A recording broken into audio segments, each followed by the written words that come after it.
She sold my inheritance. But the Rolex had a secret. When my dad died, all he left me was a Rolex.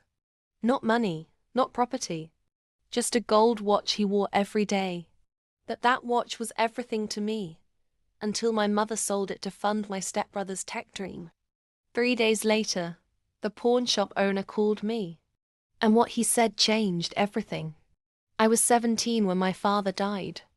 Heart attack in his sleep.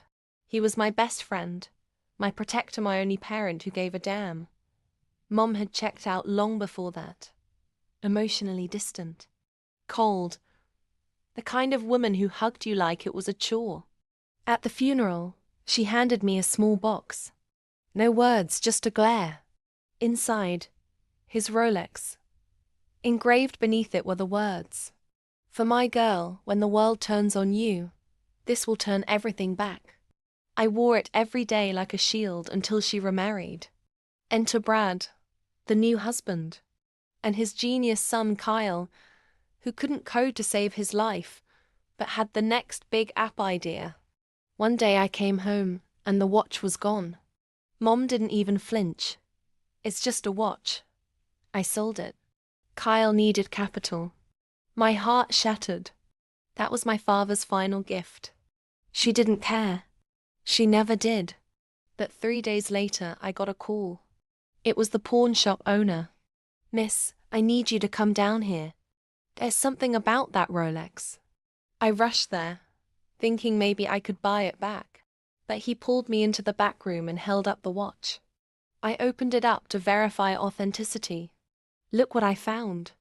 Inside the watch, hidden behind the mechanism, was a micro SD card, wrapped in a tiny folded note.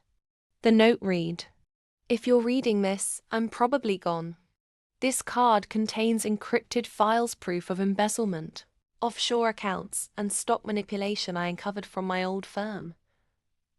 If your mother or anyone touches this watch, don't trust them. This is your power now." I hired a discreet forensic analyst.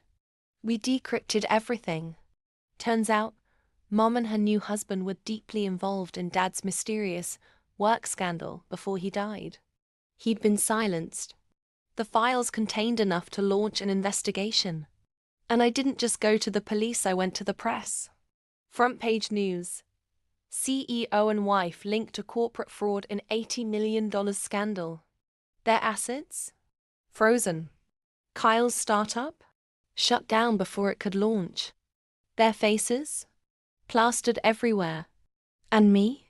Well, I bought the pawn shop, renovated it, framed the Rolex and placed it in a glass case with the words, "For my girl, this turned everything back."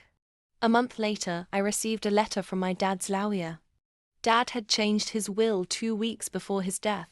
He left everything to me, but Mom forged the documents to redirect it. Now that she was under investigation, the real will kicked in. The house, the accounts, the company shares, all mine. If you love cold revenge, insane plot twists, and poetic justice, subscribe now.